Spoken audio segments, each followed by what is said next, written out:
I'm James Pearson-Garner and welcome to episode 2 on the value creation series. Last time I broke down the margin accretion cube. I ran through where margin comes from, how to improve it, and why it drives valuation. But that's just one piece of the picture. Private equity isn't about ideas, it's about working backwards from the exit. And the moment the client acquires a company, the clock's ticking. The biggest mistake that I frequently see is everybody tries to do everything at once and it kills execution. Unlike corporates where strategy can stretch over a decade, private equity moves really quick. The strategy is normally 3 to 5 years with really clear EBITDA targets and no room for drift. If you're not making measurable progress within the first 100 days, you're already behind. So today we're breaking down how to structure execution in private equity using Oxford's Strategy Playbook framework. So what's in the Strategy Playbook? The Strategy Playbook is a structured execution plan that makes sure every decision and initiative relates back to value creation. Oxford's framework is broken into 5 key elements: players, relationships, process, resources, and constraints. So we want to know who makes decisions, who holds the power, who's in the way, which teams need to collaborate, where are their dependencies, what's the actual sequence of execution, what capital, people, and tech is needed, and finally, what bottlenecks will block us from delivering strategy. Sounds really simple, but in private equity, it's not about theory. It's about putting it into practice, and that's the difference between success and failure. So let's break it down. Step 1, understand the players.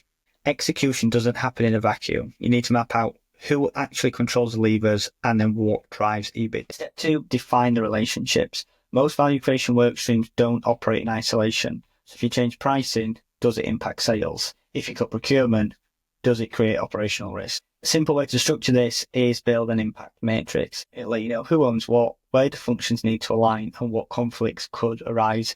If this is skipped, most teams do work in silos, execution slows down, and ultimately nothing gets done. And step 3 is map the process. In private equity, we normally structure this execution in 3 waves.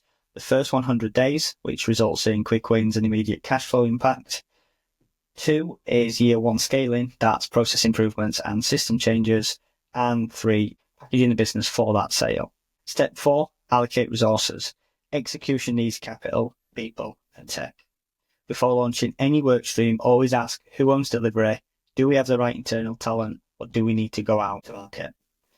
Do we have the right budget for ERP automation and analytics? And what support functions need investment? Procurement is driving cost savings. Does finance have the tools to track it? This is where PE firms take different approaches. So some of my clients will focus on cost takeout, whereas others will look at growth acceleration. Execution isn't aligned with the deal thesis. You waste time on initiatives that don't drive value.